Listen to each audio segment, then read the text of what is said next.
नमस्कार। आप सभी का स्वागत है जुड़ने के लिए के ओपिनियन चैनल से। हम लोग कोशिश कर रहे हैं थोड़ा गीता को, उपनिषदों को समझने का। हमारा जो सनातन साहित्य है इतना धीर गंभीर है, कोई अगर मुझे लगता है कोई इनका ढंग से मनन कर ले तो वो निश्चित रूप से जीवन मुक्त हो सकता है। बहुत से लोग हैं जिनने इसको पढ़कर एक असीम सुख पाया, जिस सुख की कल्पना हम नहीं कर सकते। जो दुनिया में जितने भौतिक संसाधन हैं उनसे वो सुख नहीं मिल सकता जो इन ग्रंथों से आदमी को मिलता है। बड़ी बड़ी डिग्रियां छोड़कर, बड़े बड़े पद छोड़कर, बड़ी धन संपत्ति छोड़कर लोग जो उपनिषदों के शरण में गए उनका जीवन कृतार्थ हुआ है। आज का हम प्रश्नोपनिषद का अध्ययन कर रहे हैं। पिछले हफ्ते हमने पहले प्रश्न का अध्ययन किया था। आज हम दूसरे प्रश्न पर विचार करेंगे। तो जिस तरह से आपको बताया गया था कि करीब जो ऋषि कुमार हैं, करीब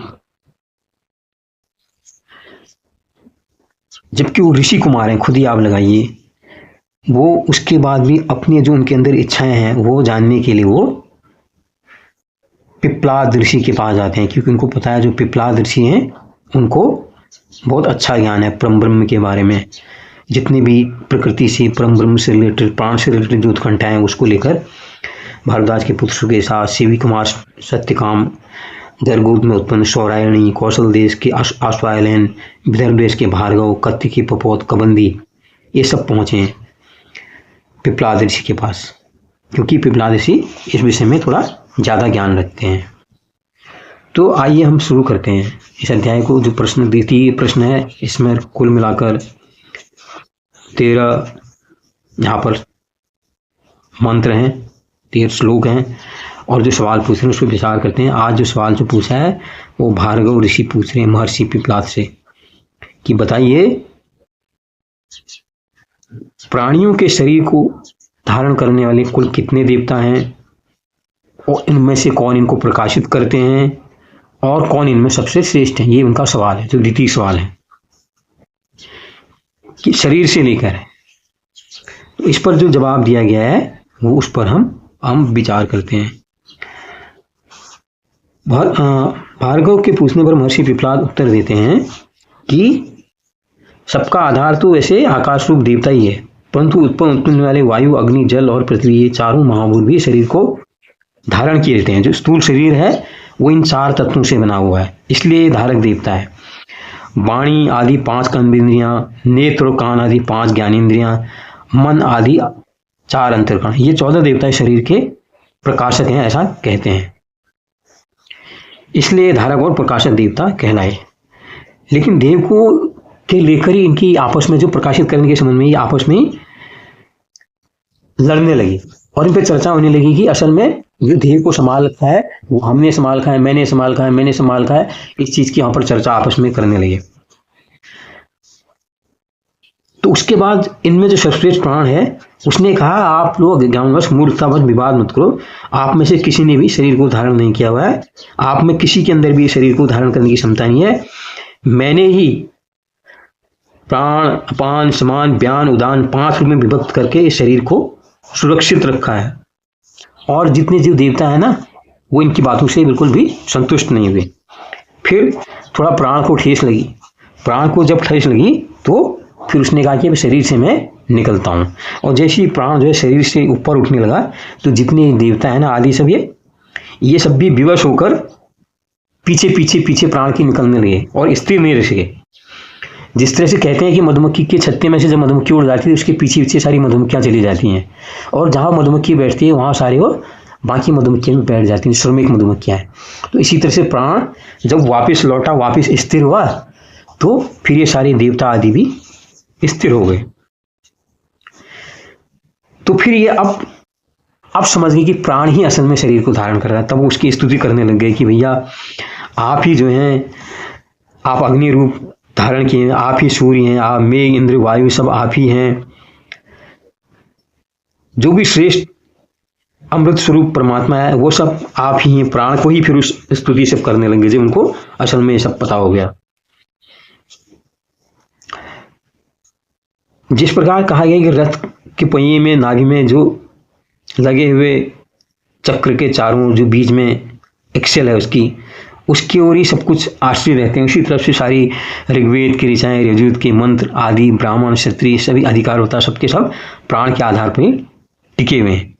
फिर प्राण की सब महिमा कहने लगे, कहते हैं कि प्राण से कह रहे हैं तुम ही सब प्रजापति हो, तुम सारे के गर्भ में विचरते हो, माता पिता के अनुरूप संतान के रूप में जन्म ले लेते हो, जो जितने जीव हैं सब कुछ अपनी तृप्ति के लिए जो भी अन्न इत्यादि भक्षण कर रहे हैं वो सब प्राणों के रक्षण के लिए ही भक्षण कर रहे हैं। ऐसा फिर वो कहने लगे, कह रहे हैं कि 8वें श्लोक में कहते हैं कि ये प्राण तुम ही देवताओं के लिए पहुंचाने वाला उत्तम अग्नि हो और पितरों के लिए पहली स्वधा भी हो, अंगारिस आदि ऋषियों के लिए अनुभूत शक्ति भी आप ही हो।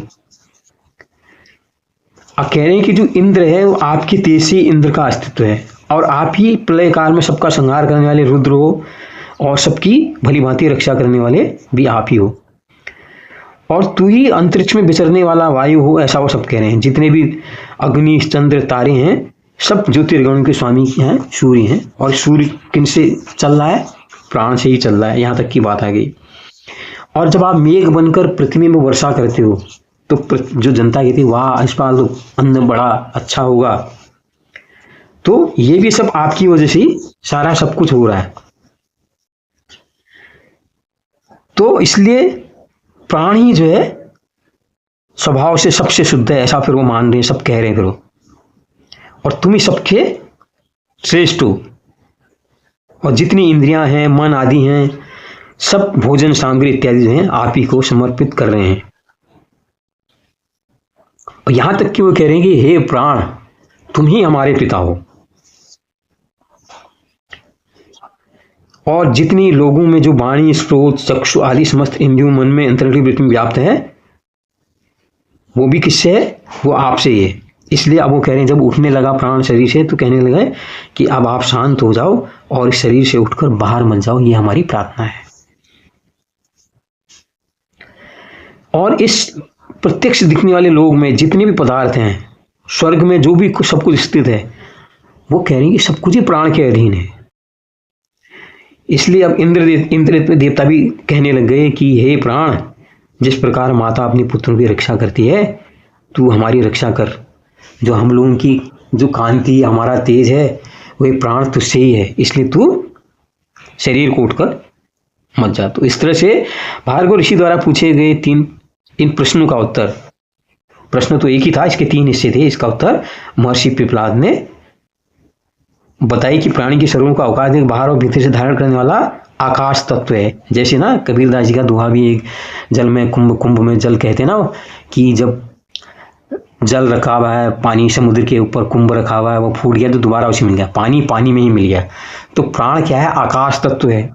तो जब आदमी मरता है तो फिर वो मुक्त होकर आकाश में जाता है। देखिए ये कितनी पुरानी बात है, जब शायद विज्ञान के बारे में आदमी को इतना पता भी नहीं होगा, प्राण की ये इतनी सूक्ष्म विवेचना की गई। आप खुद ही में सोचिए, जितना हम खा रहे हैं पी रहे हैं, जो सारा कुछ आभास हो रहा है, जिसके लिए हम कुछ दौड़ भाग कर रहे हैं, वो प्राण एक पल में अगर निकल जाता है ना तो सब धरा का धरा रह जाता है। तो इसलिए इस प्रश्नोपनिषद के माध्यम से प्राण की महिमा बताएगी। मैं तो यहाँ तक कहता हूँ कि प्राण ही देवता है, जिसको हम पूजा कर रहे हैं, असल में पूजनीय जो है वो प्राण ही है। अगर शरीर मृत हो जाएगा तो किसकी पूजा करते हैं? कौन से धाम जाएगा? कौन से महाकुंभ में नहाने जाएगा? जा सकता है? नहीं जा सकता। मृत देह तो नहीं जा सकती कुंभ में नहाने के लिए। तो किसकी शक्ति से वहां जा रही है वो कुंभ में जो नहाने के लिए जा रही है? प्राणों की शक्ति से वो कुंभ में जा रही है। प्राणों की शक्ति से जितने भी तीर्थ स्थल किसी भी धर्म के कुछ हों, प्राण की बदौलत ही वो लोग वहां जा रहे हैं। जितने भी धर्म स्थल में वहां पर आदमी कैसे जा पा रहा है? उनकी वजह से जा पा रहा है। धन वैभव ही आदमी कमा रहा है, प्राण अगर निकल जाएंगे तो धन वैभव वहीं का धरा रह जाएगा। जब स्टीव जॉब्स का उतनी अकूत संपत्ति, अपनी जो एप्पल का मालिक था स्टीव जॉब्स, अपनी आत्मकथा में लिखता भी था कि आज मेरे पास इतना पैसा है कि मैं दुनिया भर के एक से एक श्रेष्ठ डॉक्टर अपने सामने रख सकता हूँ, लेकिन मैं किंग कर्तव्य भी हूँ। तो इसलिए जो हमारा देह है वो प्राण तक ही सीमित है। प्राण है तो देह की महिमा है, सब चीज़ की महिमा है, जो जगत में जितनी महिमा है वो सिर्फ आप गंभीर रूप से मनन कीजिए, सब प्राण पे ही आश्रित है। प्राण अगर निकल गए तो सारा खेल खत्म, सारी उपलब्धियां जीरो। तो ये बड़ा अच्छा प्रश्न है, हम आगे भी और प्रश्न है, इन पर हम चर्चा करते रहेंगे। तो आज की व्याख्या कैसी लगी जरूर बताइए, लेकिन आप खुद पढ़िए, खुद मनन कीजिए। बहुत बड़े गंभीर ये ग्रंथ लिखे गए हैं, बड़ी मनन चिंतन के बाद रचे गए हैं, और निश्चित तौर पे हमारे लिए बहुत अमूल्य धरोहर है, और इसका फायदा लाभ हर विश्ववासी को उठाना चाहिए। और हमारी भारत भूमि की तो ये धरोहर है, तो हमको तो निश्चित तौर से इनको पढ़ना चाहिए। बहुत बहुत धन्यवाद, नमस्कार।